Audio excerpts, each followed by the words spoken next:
It's our culture. This is what we Yes, do. sir. We was raised like this. This is natural. This is like breathing for us. But there's things that come about. Attraction isn't one thing either. It's something I'm understanding. But I believe in holiness. What I don't believe is that holiness is ugly. I don't believe that holiness is the appearance of being unattractive. I think it's the acknowledgement and it's the ability to say no and say yes into a greater yes, who is Jesus, and then who Jesus has given you.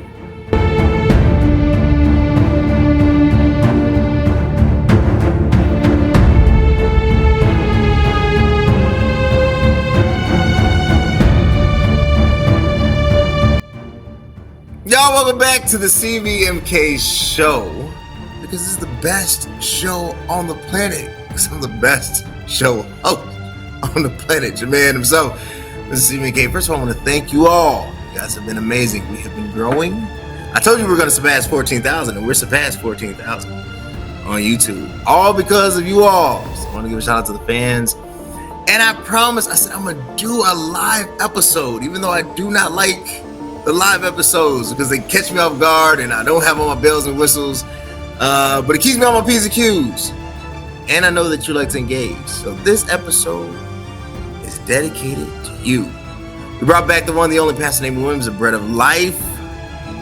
Where isn't it where they get the bread? I think I have the slogan now. I would say Kojic, but they like Kojic kind of. Kojic light, bread of life. Then we got a Christ out here. We're gonna get down. We're gonna discuss the hard stuff because merge be hard, right? But I want to make sure that you win. I want to make sure that you're winning in life, and that's why we're doing this episode, because this episode is gonna be wild, and I needed somebody who can handle the heat. So we got Pastor Naamon with us. After a quick word from our sponsors.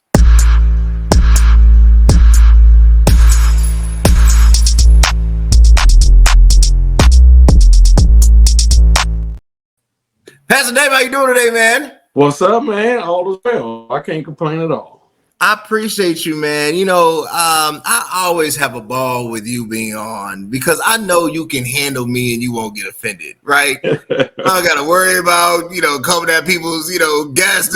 Yeah. It's always fun. So I'm going to start it off. A lot has been buzzing. I know we're going to focus on marriage, but a lot of people just talking, and I don't know. First of all, let's address some things before we get into the marriage things. Some light stuff. Is church trash? You know what I'm saying? Because do I got to throw? Because I know what Ty was saying. That was an internal conversation on an external platform. I'm gonna ask you: is church trash? Oh, absolutely not.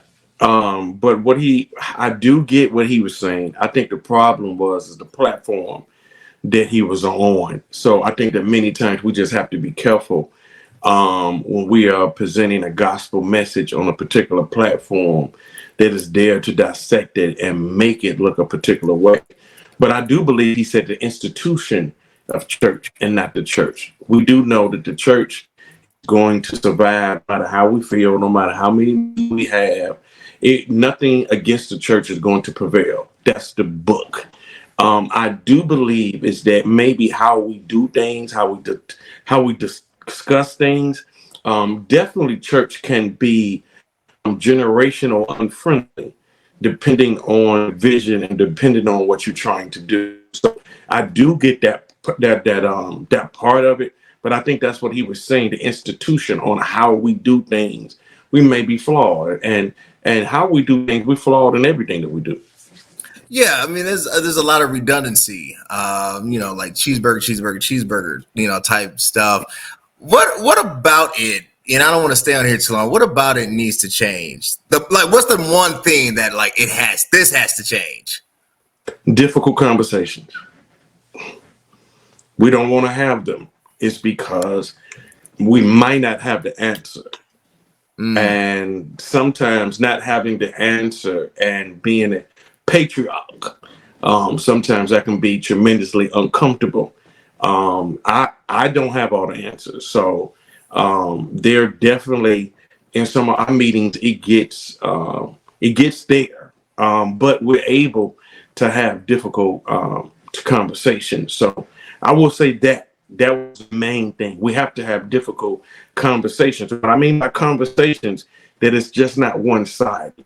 It's because many of the people who have the problem, they don't have the answer either. They just have the problem. So we just have to have difficult conversations and work together. And as I said, the church is going to go on no matter what the complaint is. That's true. So let's have this difficult conversation. First, let's start here. There's been a lot of debating back and forth now, and I feel like we're entering into a slippery slope of what shouldn't we do, what should we do, what is sin, what is not sin. Maybe that's immaturity, or maybe we just need to, draw the lines out distinctly.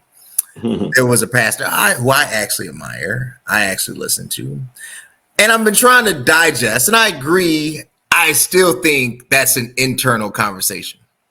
He brings up the essence of profanity. He says, profanity is not a sin. I believe believers should not be saying certain things. I also am very honest with life and realize, sometimes, tongues don't get interpreted correctly. And things are said, should not be said, but are said, whether you agree with it or not. And that should never be our, characteristic, but it can happen. But to say blatantly that is not a sin, are we headed down or is this, because I feel like we're heading down a very slippery slope here. Okay. Your cousin, Dr. Luther Walls. Oh, that one. Right, that one. Right. He just doesn't do medicine, but he practices medicine. Right. And one of the things that we have to understand is that when it comes down to sin, you can practice sin as well. And the art of practicing is to get better at it, right? So whatever you're doing. So many times when you practicing sin, you get better at it. So to answer the question, yes, I do believe it's a sinful nature. But Cody, you know this better than I do.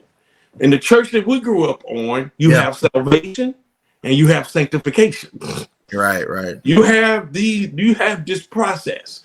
But there are those that choose to practice sin. You're not even trying to get better. Matter of fact, you're getting better the other way. So yes, scripturally, it's yearning from a particular conversation. Yeah, scripturally, that is true. And I do believe that as far as the guidelines, because I do believe that it's a difference, Cody, in making a mistake and practicing.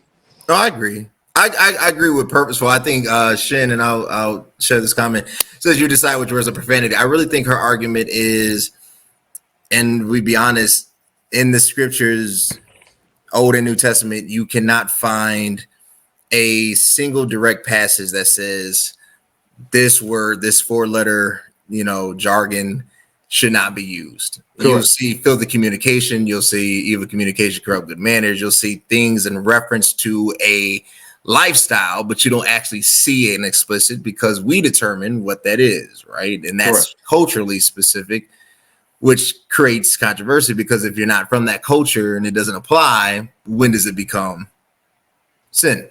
Right. So, but I do agree with you. And I think the point that you brought up with Dr. Walls, using medicine and practicing medicine are two different things. Yes. I think there's a lot of people, I expect, but I don't expect practice, and I think that's where we're headed. Like you've now opted into what we might call iniquity or a lifestyle, right? An actual bent. So I agree, but here's where the shift comes. I am flesh and blood. I have never pretended to be perfect, never will, ordained elder, but I'll tell you, the truth at all times.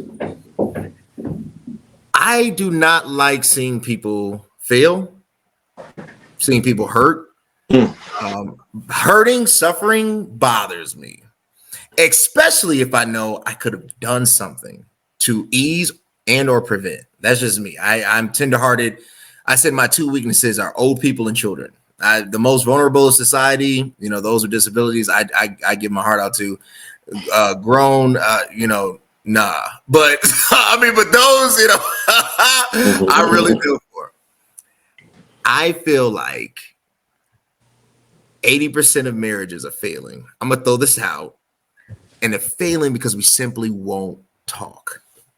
We won't talk about the real truth. And I think we're sermonizing human experiences. And the problem is the sermon could never capture the full weight of a human experience, nor could it capture the full weight of the glory of God. It is literally I would say a systematic presentation that does the best that it can, right? So I'm gonna throw it to you, Pastor Naamon. We're gonna go down this rabbit hole together. How or what is the number one, I would say, threat to a kingdom marriage? Lack of communication. Starting where? Everywhere. Lack of communication. Lack of communication. Because when you say kingdom marriage, so let's make sure, are we talking to those that live by kingdom principles? So I can make sure I'm answering this question. Oh yeah. When I say that, because I feel like if you're not living by kingdom principles, none of this applies to you. And I don't have, I mean, like, I wish you the best, but if we can't establish a standard, there's no truth. That's the whole point of philosophical good, right? It has to first have a standard, right? Okay, so what I mean by that, Elder, is I'm not saying that it's a lack of talking. I'm saying it's a lack of communication. Communication is actually a good job getting the other person. Maybe you're weak to listen. Maybe it might be your day to listen. It might be your hour to listen. It's because what happens many times in relationships, we need that communication should be this time frame of I talk, you understand, I understand. But Elder Cody, I believe that some actually take some time for that say what we're going to say. Sometimes we have to marinate. Is because many of us, we listen to respond, not listen to understand. And I don't know about you, Cody. You understand everything right away. But for me, I don't understand everything right away. There have been things inside of my marriage. It took the light bulb went off. Did I admit it at the time? No, Cody. I'm proud like you. But yeah, it did take me a while. So when I got it, I was able to go back and communicate from the level of, okay, I got it. And every time that you get it, it changes your level of understanding. So when I went back, I was able to communicate on a different level because, I get what you were saying. I get you. Yes, Mom. I know we already discussed. Pastor David knows it says cutting it out. So let's communication. I think you're absolutely right. I think communication. The challenge is false expectation, and then dealing with realized delivery. And let me see if I can work it. Hey, let me see. So communication. I really believe person A has an idea of what person B should be and how they should execute it. When that message is conveyed, person B hears it, but can only submit to what is being presented based off of what they already possess. And a lot of times, I say it's like spades. I can't put down the diamond. Like sometimes you counting cards and you're like, who has the ace of spades if I don't have it in my hand? And we're going around the table and you're getting upset. And you say, well, I'm your partner, just cut them. But I might not have it. And I'm trying to be on the defense and say, hey, look, this individual right here is going to run us off and they're going to run board if we keep playing like this, right? Yeah. So that's, I think, is the communication part, because what they did not tell you, and I want you to hammer this, being Holy Ghost filled, being saved is not enough. It's enough for heaven, but you can be demon casting out and hooping, revving back, grabbing ears, sweating, folk falling out, and still in divorce, because God will never make you his equal. He will never make you more than somebody else, even with the access to him. Yes, sir. And grace should not make you an idiot or an a-hole. Yes, either one, right? Yes, so how my Tim Ross side is coming out. How I like to no, sorry. Okay, so how do we start there? Like, how do you start and say, hey, look, that person make $30,000 a year. They don't make 35, they don't make 45, they don't make 50. Your lifestyle has to be at 15,000 a year. Walk us through this, Pastor. Oh man, this is a great question. It's actually loaded as well. So Cody, this is what I would say. So in marriage counseling, this is what I do. When I marry somebody, before I counsel them and when I come back, one of the things that we have to realize, if you've been married a year, Cody, how long you been married? 50 years. No, I've been married 10 years and 11 years together. Okay. So 10 years you've been married. You're not the same Cody that you were 10 years. No, not at all. Not at all. So what happens is in the relationships, sometimes we can grow differently because of whatever particular reason. And going back to communication, it is vital for you to grow together so you can have that particular communication, that you can level up. I guess that's the term for the year. So for me, it all comes from all the way back, Cody, straight back to the level of communication. It's because you said I need more than just to be spirit filled, right? So Cody, the reason why I asked you that is because 10 years ago, there are some things that make you happy. That don't make you happy. There are some things that on your nerve 10 years ago that don't get on your nerve no more because you grew as a man. So what happens is many times we don't have the conversation of, you know what, I'm over that. I think that I can handle that. I think I'm ready for this, ready for a particular move. Like that, Cody, I believe that it's imperative for us, not only as believers, but as married couples, to have these type of conversations. Again, Cody, difficult conversations. Let's talk about difficult conversations, because you're absolutely right. I mean, when I first got married, man, my checklist was, pretty simple. Woman born woman is what it is. You got the right to be whatever, but I like women born women. A woman born woman had to be saved. I'm not talking about a ministry. I just needed you to love Jesus. I didn't want to come home and you got a candle and some gemstones, and I'm like, what did you do? You know what I'm saying? I got some religiosity in me. I got some.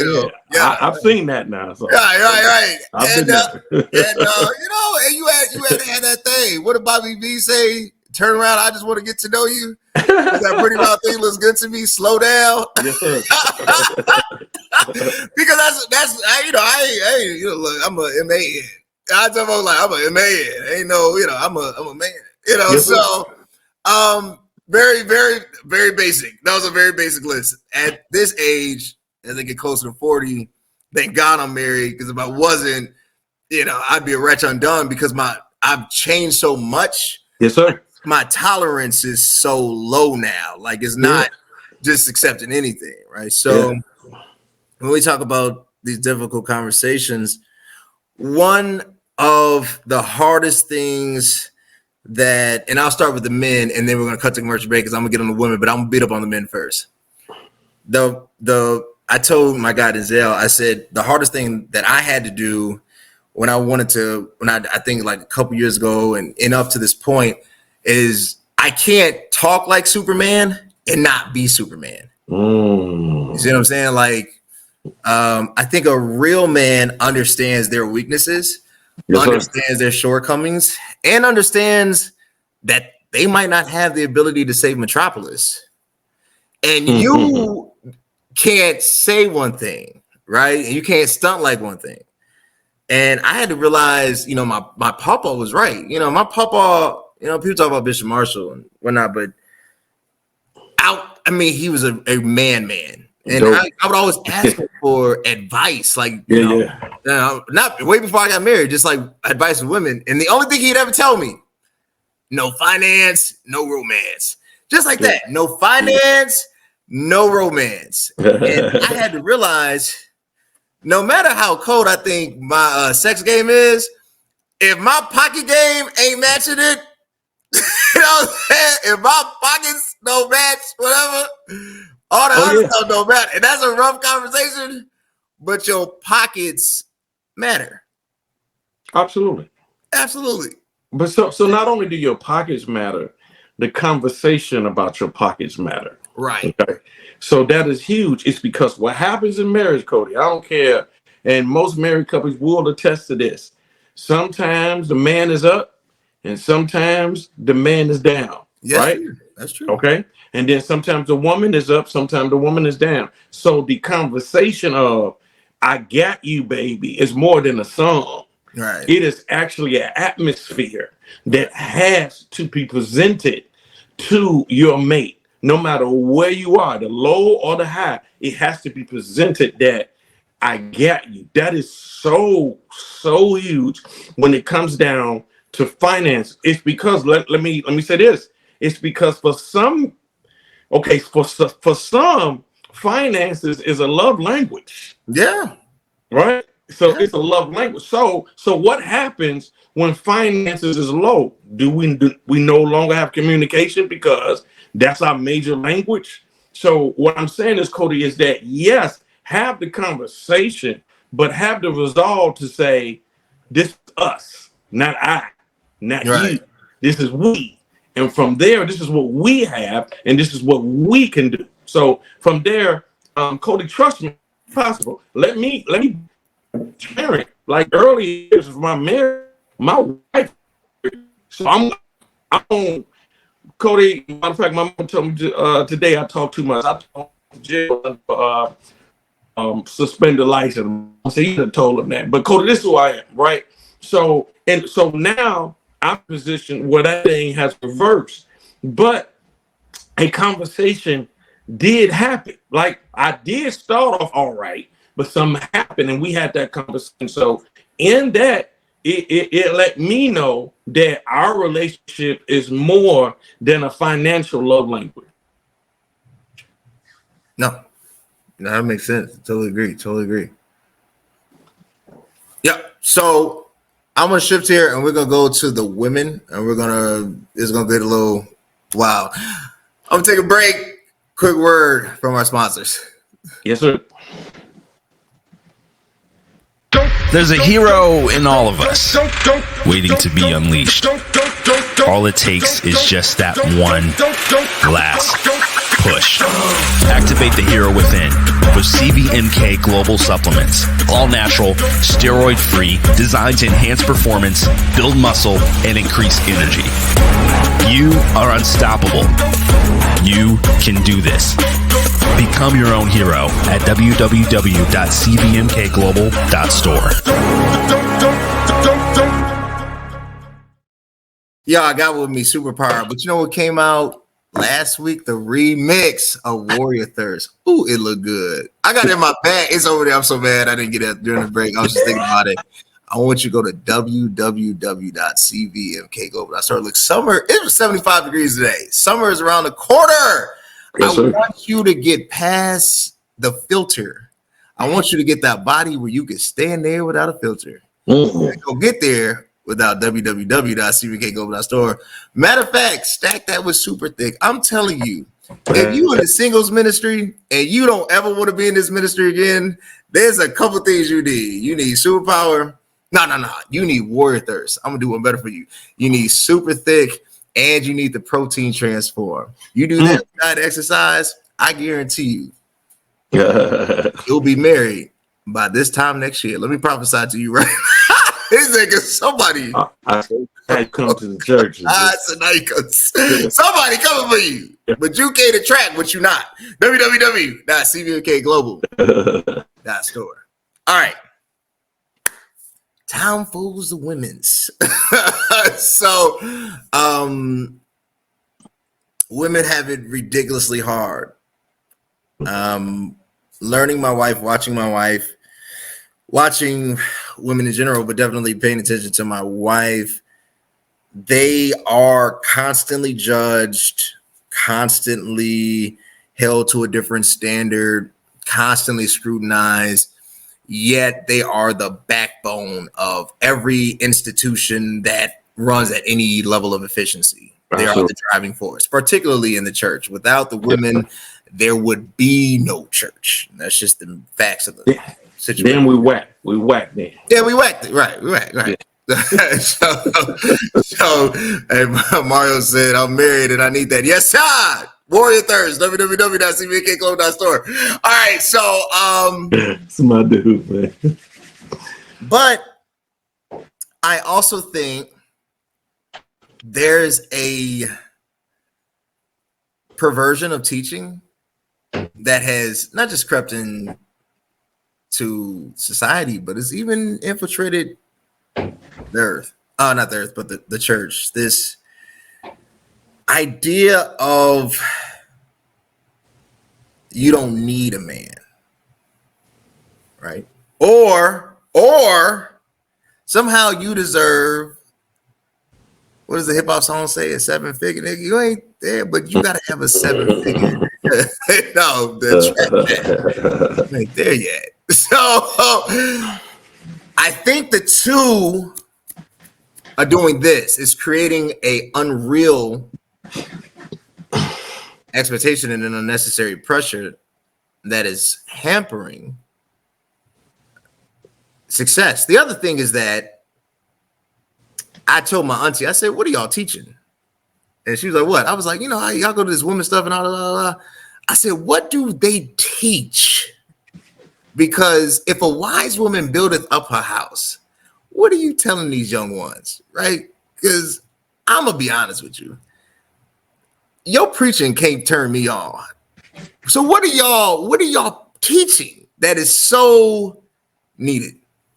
So let's go there. Are we leading the women astray? Are we teaching the wrong things, Pastor Naamon? Cody, the word is a word. So when we say we teach wrong things, I'm very, very careful of saying that we teach wrong things. Sure. I can say this. We might have the wrong approach, okay? We might have the wrong approach, especially with women.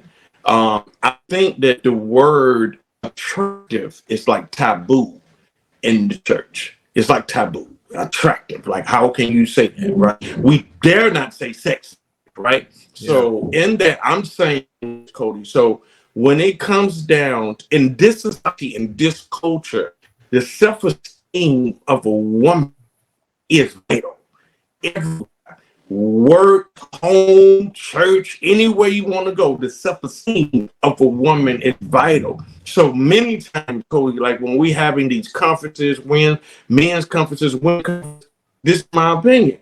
I believe that at a men's conference, we should have a woman talking to us, the side of a woman, while we all there talking about, test on heaven, and vice versa for the women. It's because this is what I would to the women as far as teaching is concerned. There's nothing wrong with reminding women of what makes attractive, and I'm not just talking physical. I am talking about the whole span, and we do not talk about it necessarily in the church. It's because it's taboo. I never understood why. I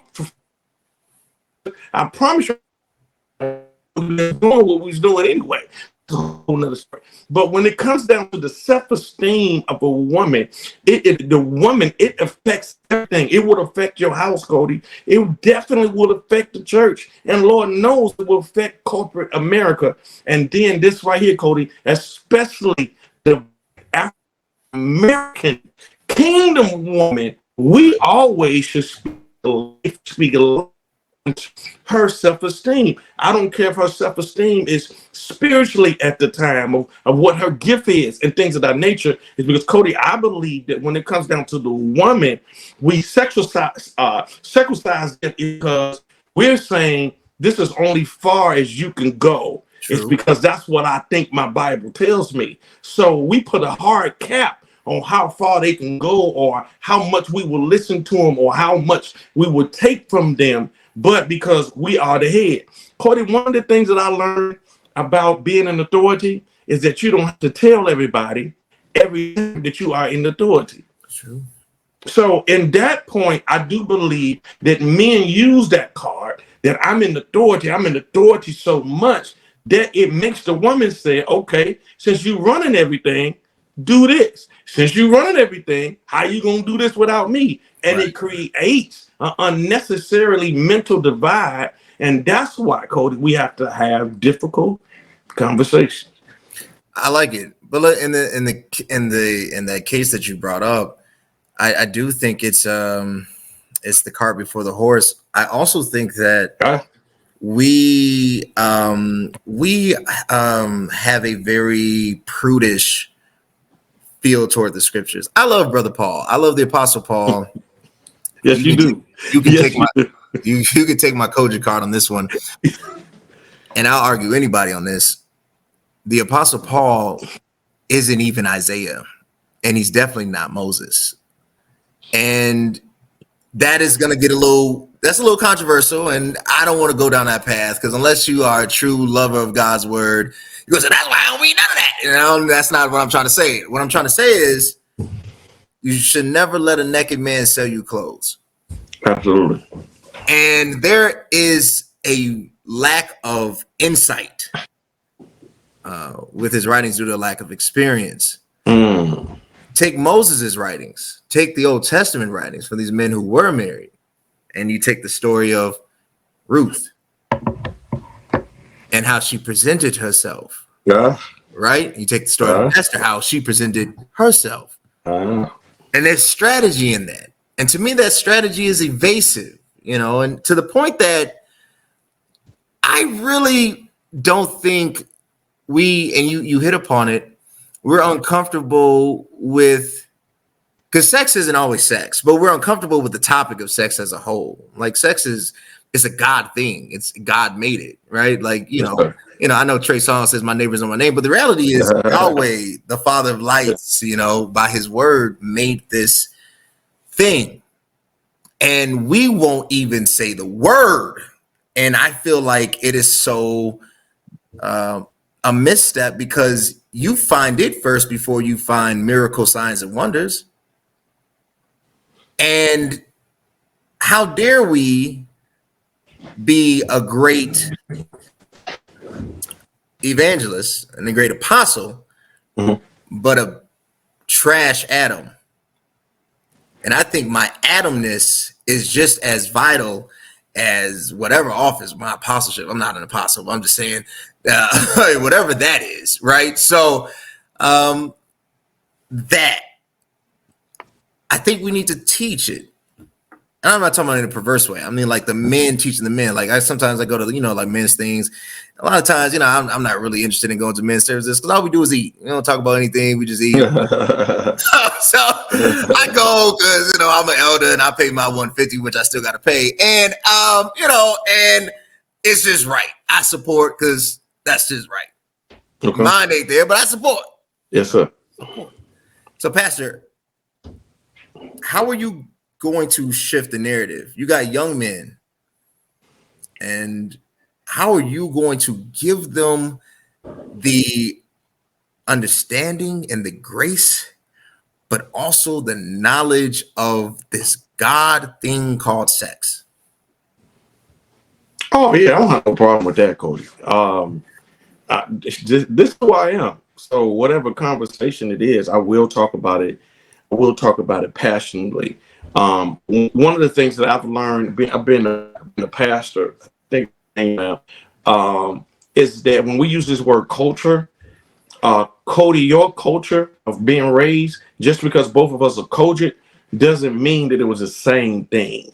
Right. Because our house is really the first step of culture. Like when we get out, yes, we can have on the Jordans, we can have on whatever, but that household that you live in can establish culture. So I never heard ever my parents talk about sex. Ever, ever, ever, ever. I never had a talk about the birds and the bees. I never had none of that. So in that, so what I try to do as far as like in the ministry, and this is vital, Cody, some things can't be done in the men's meeting, can't be talked about in the men's meeting. It's because, Cody, you know good and well we looking around and we're not finna say certain things because we may not be comfortable, quote unquote, with everybody who's here right now. So what I try to do is to make sure I have a personal relationship that I can talk to the old as well as the young. So again, Cody, I would say difficult conversations. I have those. It's not difficult for me to have it, but I can tell it's different for those that come to me to talk about those particular things. And you know what? That's true. And I think that's why God has called you the pastor, because I'm not sensitive. Like my dad was, God rest his soul, an industry fellow, but he was a man. He went to church. He loved my mama. He did. I really think he did it for my mama, right? But if you knew my dad was, because he's from Chicago, border rate, like he was that guy. And I got you. Yeah, he taught me I knew how to 6 or 10, but like it was a real conversation, a very graphic conversation, but a real thing, but the reality is, if you don't, you're raising cats pretending to be dogs. And this is what I think is happening. I think we're softening masculinity, and we're softening our tone, right? To the point there's no expectation anymore. Absolutely. I had uncles, right? I had uncles. Yeah. Right. So for you, because you have to walk a balance, right? As leader, as spiritual leader, as pastor, as father, as husband, how can you ensure that masculinity doesn't become toxic, but it also doesn't become watered down? Precepts and examples, biblically. I try to be example of what a man looks like. I try to be example of how a man walks. I try to be example. Now, I dress crazy, so I can't use that as an example. But I try to be example of that when it comes down to part of masculinity is covering, is to make sure that that weaker physical vessel is, because that's the only part where I will call that vessel weaker physically, right? So many times we can be physically stronger, but we can be mentally weak, right? The sensitivity of the is at all time high. And what I mean by sensitivity, it connects with all the violence we're dealing with right now. Some sensitive people who take nothing. And where does it come from, Cody? Yeah. It comes from the culture, the home, the culture of that school. So right now, at the time, if you're angry at 17 and nothing is done about it, you're going to be angry at 27 and married. So where does that anger go? What do you take that anger out on? It's because it's never been dealt with. I mean, Cody, sometimes you have to act, and I do this all the time. Like, why are you mad? What's going on? Talk to me. And from there, again, Cody, we can have that difficult conversation. I like it. Look, we're going to pivot because I want to take it up a notch. I want to talk about faithfulness. Okay. I want to cut to a break, but we're going to talk about let's get it. The truth about faithfulness. That's a quick word from my sponsor. Unfortunately, every day is not a day of spring. Life is filled with toxic temptations designed to entice you, to destroy you, to manipulate you, to poison you, to harm you, to cancel you, and to make you sick. And at CVMK, we've designed supplements so that you can fight back. Yes, we did. CVMK is something you can fight back at www.cvmkglobal.store. I want y'all to get there. I'm telling y'all, I designed this for you. I have made this for you. Look. If you ever bring a vitamin around me, I'm gonna put this on Stand On Business. You know it. You don't even know. You know me. I make sure my stuff is safe. I also had a test. I have a testosterone product coming out for you men because sometimes you just need a little. I'm not gonna drop the bomb. I'm not gonna tell you what it is, what it's called. You're gonna look out. It's gonna be a hot summer, that's for sure. www.cvmk.store. All right. Faithfulness. It's easy to preach it.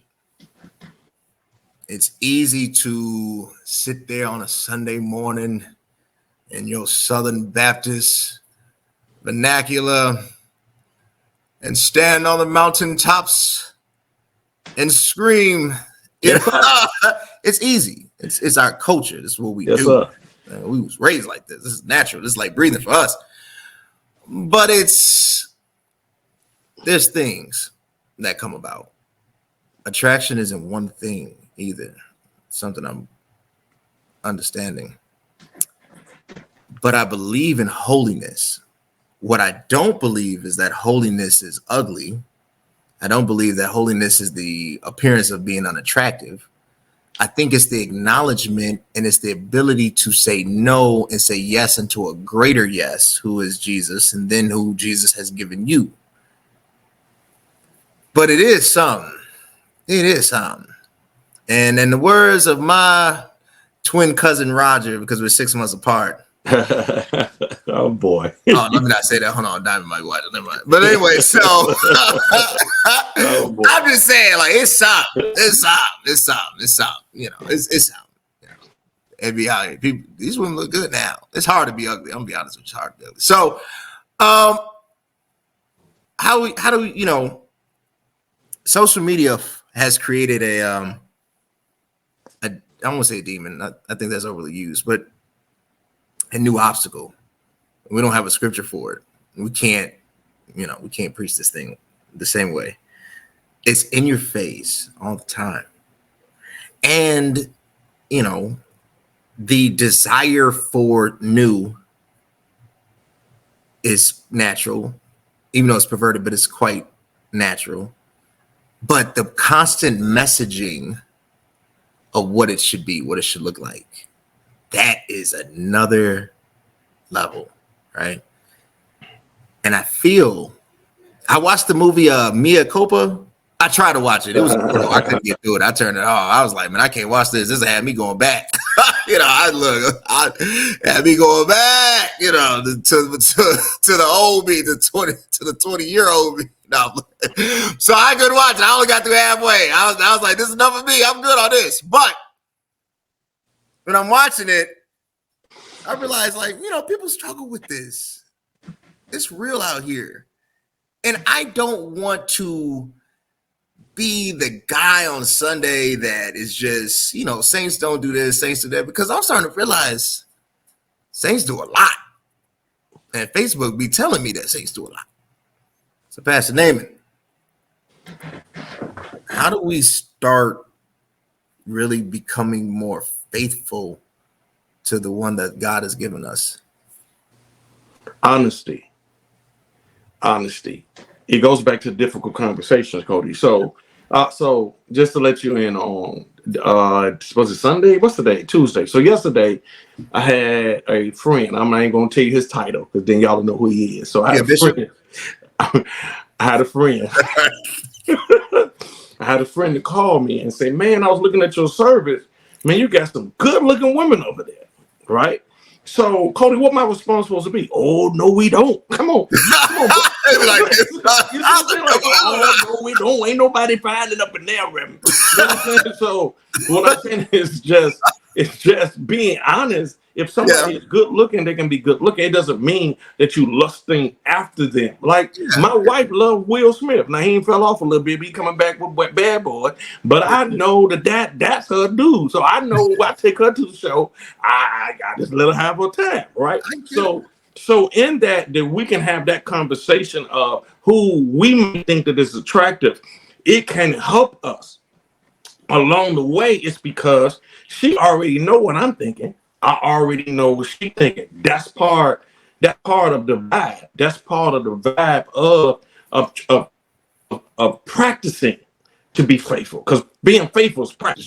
It's an everyday thing. You got to practice to get it, right? Mm-hmm. So in there, I do believe conversation. But this type of conversation, when it comes down to kingdom operations, we don't have that much. It's because we were taught that it opens up Pandora's box. But what happens is, because we haven't talked about it in so long, that when we open up the box, right? So during time, I still believe, Cody, that the answer to 99% of the problems in the world is conversation. I really do. So I love the vibe that my wife and I have, because I'm able to say stuff to her. Maybe, Cody, you can't say to your wife, but Rita and I, we're able to say all types of stuff too. And so it keeps us like, man, I know what she's thinking, and she knows what I'm thinking as well. So I would say conversation again, Cody. No, I believe it. I mean, we can't look. My wife loves Carmelo Anthony, and when he got kicked out the NBA, my heart jumped. I was like, hey, when Will Smith, I ain't gonna lie. I kind of celebrate. But I know my wife's type. And see, that's the conversation though. When you be married, you need to know your partner's type. My wife know my type. My type. I'm gonna be honest with you. Megan Good, Megan Thee Stallion, pretty much any Megan, right? Like not like pretty much any Megan, but I got a type. I do have a type, So I think it's a real mature conversation to say like, this is what I like. What I like will never destroy us, because I'm not gonna like what I like get in the way of what I love or what I need, right? That's the book right there. Yeah, it's but I likes. Yeah. And you have to be honest, it's okay to say this person is attractive. It's not okay to follow. Like, I'm gonna be honest with you. My rule of thumb, I don't follow anybody's wife on social media. I don't even care if they're related to me. It's just my rule of thumb, because the Lord saved me. I'm a recovering hoe. I know that. I'm a dog. I know that though, right? And so I don't even play with fire, because I'm Johnny Storm. At least I used to be. I'm not now, thank God. But I still have a off switch. Like if that bear ever, that's why on my CVK you see the bear, because that's my spirit animal. I know bears hibernate, they're cute and cuddly. If you wake that bear up, that bear will rip your head off, right? Like, so yes, I try my hardest to keep the bear asleep, right? So attraction, understanding what drives your mate and understanding what turns off your mate. It's huge. Right? At what year did you get to the point where you were able to say, that's not sexy, that's not what's up? I never got to that point. Okay. No, I never got into that point. It's because, like I say, so conversations will come from, I'm not the man that I was 10 years ago, Cody. I'm not the man physically. I don't know the man that I was 20 years ago. So what turn-offs and turn-ons could actually possibly be different from 10 years ago to 20 years ago. But I know we can't have those type of conversations. It's because we are in a kingdom environment, but it is truth, Cody. So there are things that I was attracted to in my 20s that's repulsive to me right now. It is. I don't know what I'm thinking. I was like repulsive. I was like, that's a strong word. Cody, I don't know what I was thinking. You don't know what it's. Now you asked me on the show. I didn't ask for this. This is what you. That's true. But Cody, if we grow as men and grow as women, I'm pretty sure I'm not the only person that is on this land right now that dated somebody in their youth and they Oh, look yeah. back at it right now and say, Lord, what was I thinking? I know. Look, I got some. I'll be like, we live. I'll say that afterward. But I so be like, what was I thinking? Chris don't hear from me. I don't call me Chris.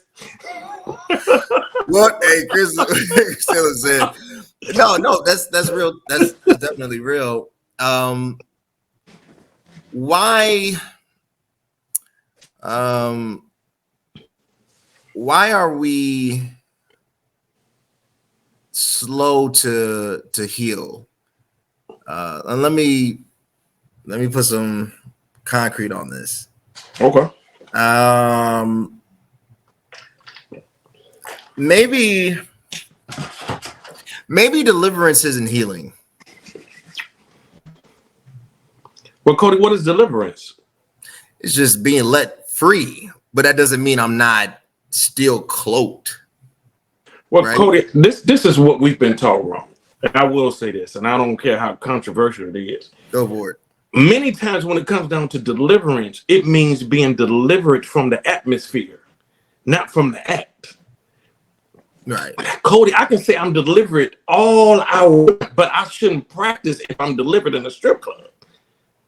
So many times what you've been delivered from is the atmosphere of the level of temptation. I'm delivered. Sometimes you don't know how delivered you is, so you have to make a conscious decision on purpose. What's the word now? Intentional. Right? That's what we're using now. Right? That the atmosphere, I won't put myself into that environment, and that is my deliverance. I agree. And I think you're right. I was thinking of Lazarus. I was thinking of John, the 11th chapter. He was delivered from death. Usually from the atmosphere, but he was still bound in grave clothes, right? Yeah. Yes, sir. And that's what I mean by you delivered, not healed. Right. So I think we're slow to heal. We're slow to heal because I think we're rushed to perform. Even in church, I mean, church is performative to an aspect, to a degree. I mean, we have commands, we praise them, E flat, praise absolutely. Them. Yeah, it's very performative. I'm not saying it's not spiritual, but I am saying it is performative. The problem with performance is that if it is like an athletic venture, the body will adapt only for that moment to execute that operation. But that doesn't mean that you still aren't injured, right? Enough adrenaline kicks in, it could just be your day. Right? And I really believe that we don't take the time to say, man, I'm not okay. Like this is jacked up. I feel terrible. And the pressure, and I thought about you all yesterday. I thought about you. I thought about Pastor Evans. I thought about a few other leaders. I thought about, man, am I even aware that people are hurting? Like, and maybe because they're in position, and I'm like, well, it seemed fine to me, So, like, do you think? And this is from, I'm gonna let you think on this. Do you think that they like you like that? You said you Paul Pierce. Paul Pierce said that, and Draymond Green replied, "They don't like you like that." I want to go to a break. And I want to ask you, do you think they like you like that? When I return. I literally just tried the best pre-workout on the planet. With Superpower pre-workout, you have increased focus and a power boost every single time you work out. It's not only packed with 225 milligrams of caffeine, but it also has citrulline and creatine. It's insane how much energy and focus I had during my workouts. If you're ready to take your workouts to the next level, then ditch your current pre-workout and get the Superpower pre-workout to be your own hero. Like the girl doing the deadlifts. Superpower. Here we go. Transform with me. All my good stuff is over here. I should have got that before I started this show. Anyway, look, www.cvmkglobal.store. I got my tank top on. I don't want to have to show my nipples on the thing, but hey, look, I'm telling you, terrible. It's gonna become the new Nike. what did Cameron say? Don't watch me watch. No, I was Jewels. Don't watch me watch. Yeah. I'm telling you, it's gonna happen. www.cvmkglobal.store. We talk about healing. Leaders are great at doing the thing that God has called them to do. But what I've learned is that greatness has a duality, because you would be God if you could be complete in all things, right? So for every strength you have an equal and opposite weakness. Whether the Church of God in Christ wants to admit that or not, it is evidently true, without naming names. Do you think people know when you're hurting, Pastor Naaman? I mean, I know your wife does. I know, Apostle Lady Williams knows when you're hurting. But do you think, like, man, Naaman Priest Day, do you think people see you? Wow. Now that's one of your better questions of all time. I'm sure that some of them can sense when things kind of make me uncomfortable. Yeah. But if I'm hurting, it's very. I don't even think that Lady D knows every time that I'm hurting, like or most of the time. And Cody, I'm not saying that this is healthy. I'm saying that I'm just wired different. Let me let you know into my day. I get a call. I think it's 5:35 in the morning. I get a call to one of the members from Trinity is in the hospital. And so I shoot up there. I shoot up to Ingalls Hospital. While I'm at Ingalls Hospital, I get a call that a member from Bread of Life is in the hospital. I shoot from Ingalls and I go straight to make sure, just to make sure that they see my face. So that's isn't it now? It's 10:30 right now. So then I get a call that is a member not a member, but somebody who likes our church that could be suicidal. I spent an hour and a half in that parking lot just talking to this person, not even right. So at that time, then I get a call from my daughter. She want me to make sure that I pay the fee so she can go on a boat trip. At that time, then I get a text from my wife. My wife said, "What you doing?" Because I wasn't feeling well today, Cody. I wasn't feeling well. She asked, "What you doing?" I say, "I'm cooking." She said, "Cool. I'm gonna come home and cook." So Cody, that was my day. I was spiritual. I was natural at the same time. So when it comes down necessarily like my hurt, Cody, this is one of the things that I've learned, especially in church. I'm not saying that we don't need to vent. I'm not saying that we don't need to woosah. But I'm saying we need to be very careful of who we do. That's all. It's because some people take your venting, and when you're over it, let me give you an example. Coach, since we talk about marriage today, there has been marital ability, and some in a couple is a person or particular people. What happens when that person feels better and the marriage is already good? I mean, back on track, but the people they still angry, they still bitter. So that's what I'm saying. It is, you have to be spiritual on who you vent to, because this thing ain't no joke. I believe it. Do you have, and I agree, I think you do have to protect your vulnerabilities, but isn't that what, friends are for? Like, do you, honestly, as a pastor, do you, Pastor Evans, do y'all have friends? And sometimes I ask that question because, pastors talk in church language. You talk in Sunday morning euphemisms, and the older I get, I'm trying to interpret what you're really trying to say. I'm like, yeah, that don't sound right. So you say stuff like, "This is my friend, the anointed right reverend," just goofy stuff. But I get it. We in church, this is what we do. We go speak Elizabethan tongue, knowing that we from the south side of Chicago. That's how we do, right? So, but I wonder, like, when I'm watching him, and I'm watching you, I'm watching Pastor Marcel, I'm watching whoever I'm watching, I'm like, do they really have, like, do they have, like, friends like this, somebody I can go and I can be the rawest form of me? Yeah, we do. I'm sure your past or future is probably one of the brightest futures I've seen right now. Okay, so his future's tremendous. So he has to be tremendously careful of who he's vulnerable with as well. For me, our culture at the church is we're all friends. Cody, you been there. Like, that's our culture. Mario, we dip in the pulpit. So we say, what's up? That's because that's who we are. I'm not saying anybody else should be doing this, but our culture is that I care about the person more than I care about the gift. Yeah. And I agree with you. I mean, we should. And maybe I didn't phrase it correctly. I guess I'm trying to say is, I know that you have people that love you, and yes, you have friends and friendly, but like I have.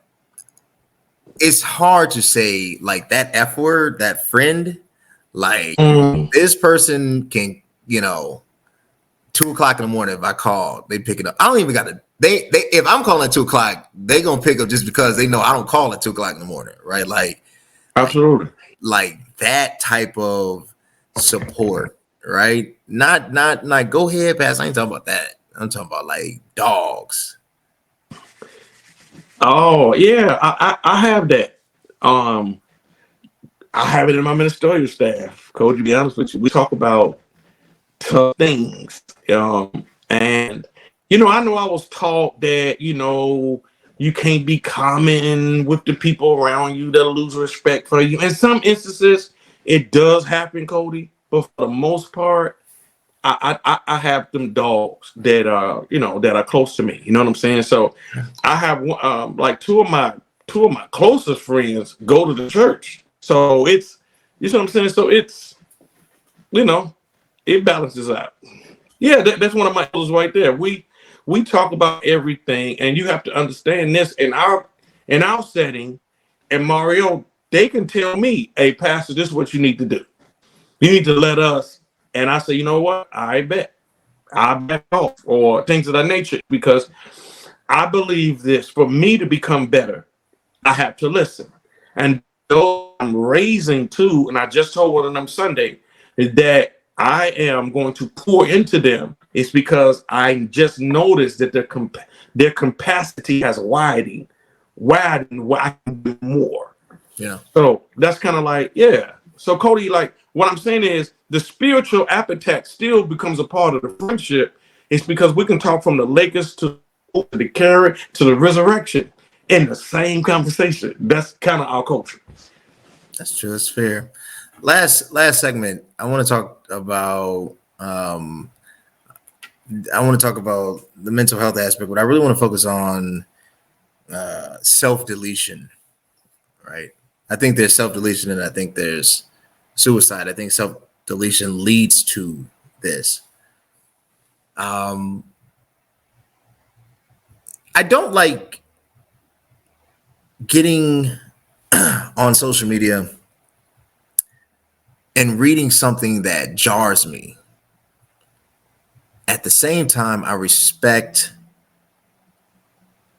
because it's a cry for help.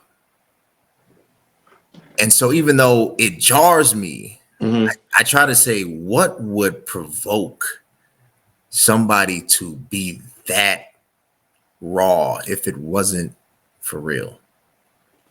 And then I try to say, how do we get to it? I'm not just saying, praying hands emojis and, that's cute. But like, how do I be there for my brother and sister? Because people are really dealing with stuff. I mean, a lot of just stuff, right? Heavy. Look, life will kick you in the balls. And if anybody has not experienced that, you haven't experienced life. Life heavy. Is, you hit the siren go by. Life is, when you see this pathology, because I don't think, and I know I live in Chicago, so I don't think that was right on time. God knew. No, let me stop. I don't think we see it fast enough. Like, great point. My dad, dies of cancer. Dies when I was 15. 3 years prior to that, he got sick. he had some lung infection they couldn't figure out, and it was like, man, and it sidelined it for like 6 months, and it was like, we need to do more tests, more tests. This doesn't make sense. He ignored it.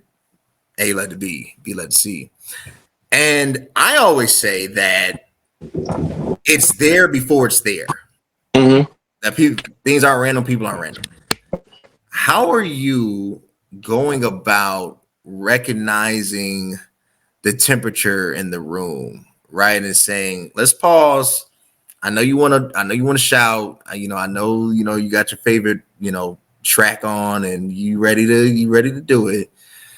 But I know this person right here, has already planned some terrible ending, and I'm not moving until that whole thing stops. How do you address that? Each situation is different. Each situation is different. Number one, seriously, I wrap it in prayer. One of the gifts that I do have, that I know is a gift, is not a talent. I'm able to recognize what's in the room.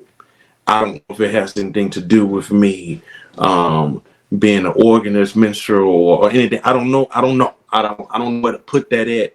But there's many times when I walk in the room, I feel a particular thing, right?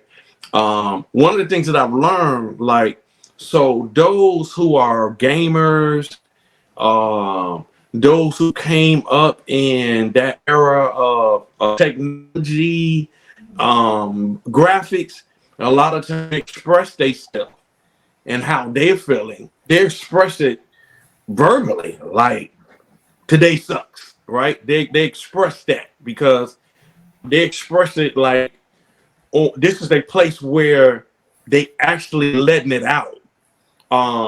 Sometimes it may seem like a crowd, but a lot of times it's I got to get this out, right? So we have to be spiritual enough to recognize the different scenarios, different individuals. Cody, I will say this, and those that are on the line right now, I have no problem picking up the phone and talking to you all day until I know you're all right, and I mean all day. So those things come with it, Cody. And our church is Cody, that they have really close knitted group. So the great thing about it, Cody, that call don't always have to come from me. Right. So I'm saying, so that's the benefit of having a close knitted group. But Cody, I love the people that I shepherd. I have an environment now that I have the opportunity of shepherding more seasoned people as well. So It is stretching me and preparing me for those right now who will get to that season position perfectly one day as well. I like it. I'm gonna do something different, and I did this in my last episode with Pastor Lonnie Davis.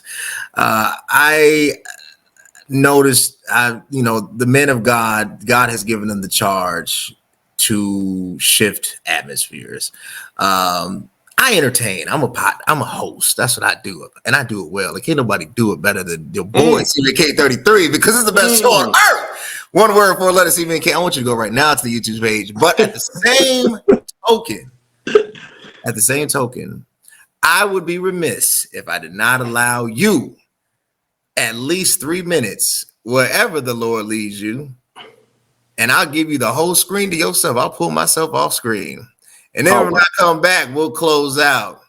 Ladies and gentlemen, Pastor Naamon Williams. This is what I like to say to all the men and all of the women. Your time will come.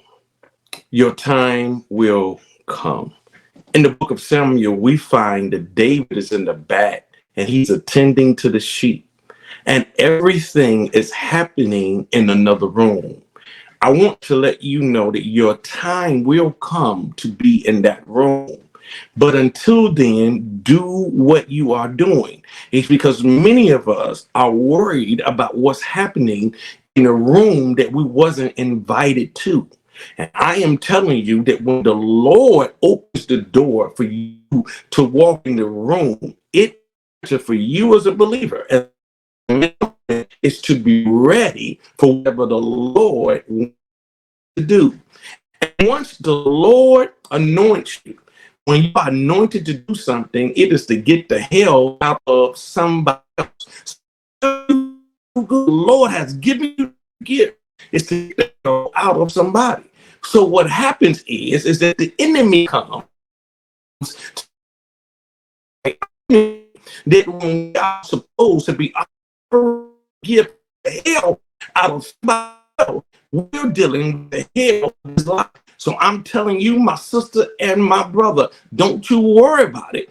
Your time is going to come. All you have to do is to be ready. When the Lord anoints you, there's nothing that can't nobody do about it. The Bible lets us know there was 8 brothers before him. To understand that there were some people that was picked before you, and there's a difference between the appointed and the anointed. So since God means the anointed are the last to know, the anointing last to get there. So I want you to be encouraged, and next time you're not invited nowhere. It's because when you walk in the room, the Lord is going to kick the door down. God bless you, and I love you. Awesome. Your time will come. I felt that. Your time will come. The oil will only pour for you. That's just the reality. It's an oily situation. It's an oily situation. It don't matter who older, who convert, it's only gonna pour for you. Pastor Names, it has been an absolute honor. Where can they connect with you?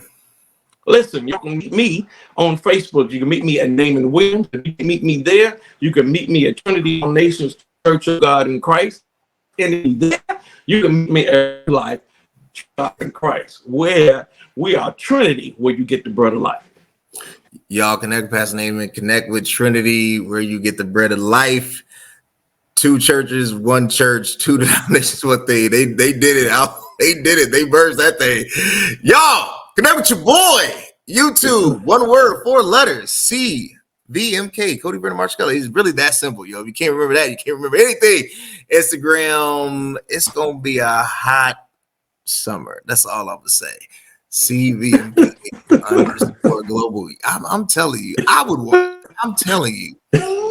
I'm just letting you know now. It's gonna be a hot summer. CVMK underscore global. Personal account CVMK33. TikTok CVMK Globe. Snapchat. Yo, I want you to do this. You know, because a lot of y'all here, Negroes like us, right? Black social media content creator who actually developed the algorithm for Instagram, created his own social media platform called Fanbase. It's the only one that has raised $27 million in funding. If you can support Instagram, thing about Fanbase is, I'm gonna give you the plug. They have a subscription model that they actually pay per like. So when people like your photos, because it's geared for content creators, it's a penny. You might think that, but look how many likes. You only got 100 likes. That could have been $1 in your pocket. Think how many times you do that? Well, I won't go there. Fanbase, y'all, CVK Global. But where the best elements go down, www.cvmkglobal.store. And until next time, guys, thanks. If you think exercise alone got me looking like this, well, think again. CVMK Global Super Thick got me right. I'm obsessed, and yeah, I won't stop talking about it because it helped me grow in all the right places. Its creatine provides a fast and reliable way to increase your power, size, and shape, and it's scientifically proven to help you reach your physical goals in a safe, controlled manner. So if you want to increase muscle size, pump, and thickness in your muscle groups, you need Super Thick.